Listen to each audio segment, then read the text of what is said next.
Have you ever wondered what you would find if you came through these gates and went up the drive? What does Ormesby Hall look like? What will you find there?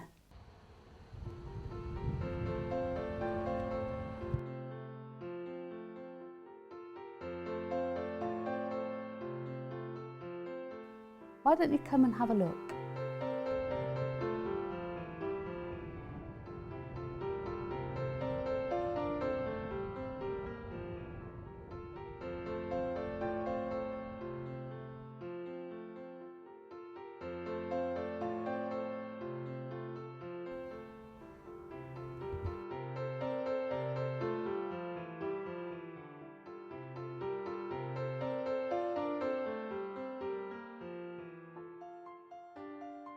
In the year 1600, James Penniman bought land in Ormesby and built the first Ormesby Hall. It's now the old wing of Ormesby Hall.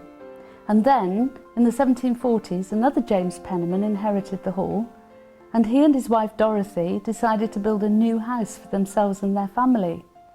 Sadly, he died before it was completed and she died shortly afterwards, and so it then went into the hands of their nephew, who's commonly known around here as Wicked Sir James Penniman. Through his high living and lifestyle and his love of horses and racing, he managed to bankrupt himself.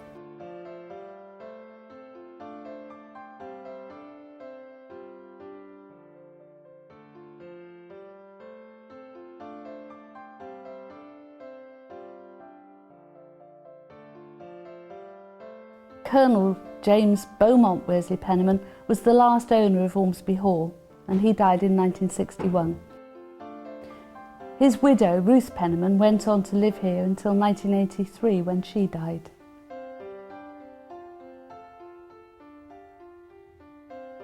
Ruth Penniman was Colonel Penniman's second wife, and she was quite an extraordinary lady.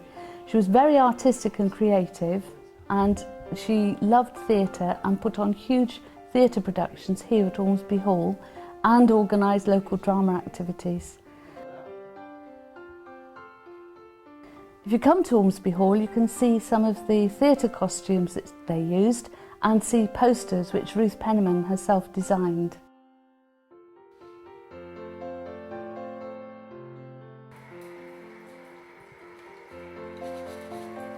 What is now the old wing of Ormesby Hall was the original mansion, and it houses the laundry and the kitchen. And when the newer mansion, the Georgian mansion, was built in the 1740s, the old wing carried on to be used by the servants to service the new mansion. And if you come at the weekends, you can often see people in there doing the washing and doing some of the kitchen tasks. And that is also shown to school children when they come here on a regular basis, when we dress up and behave like Victorian servants, and the children learn how to do all the jobs of the house. School children also come here to learn about World War II. They come here as evacuees. At the weekend, you can come to Ormesby Hall and look around the hall, and you can also go outside into the lovely gardens. And then you can visit our wonderful tea room and sample some of Bernie's fantastic cakes that she bakes for us. To maintain a place like Ormesby Hall, the National Trust has to carry out a lot of maintenance and conservation activities, and we have a lot of volunteers who come to help us with all of those tasks, particularly in the gardens and keeping the gardens and grounds in trim. And we have room guides who help out at the weekends showing visitors around. But in the background there's a lot of housekeeping that has to be done too. Our housekeeping team are constantly busy making sure that everything looks at its best and is looked after to the highest standards.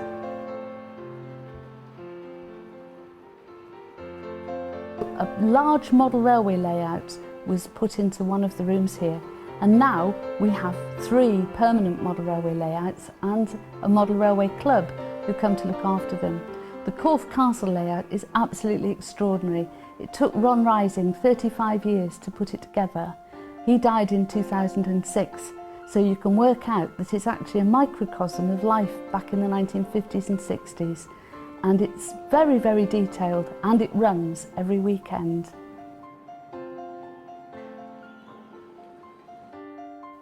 The architecture of Ormesby Hall is known as Palladian, But it's very plain on the outside, but when you go inside you see some absolutely beautiful rooms with lovely plasterwork and decoration, especially the first floor gallery, of which is the north bedroom, which was always used for the most important guests.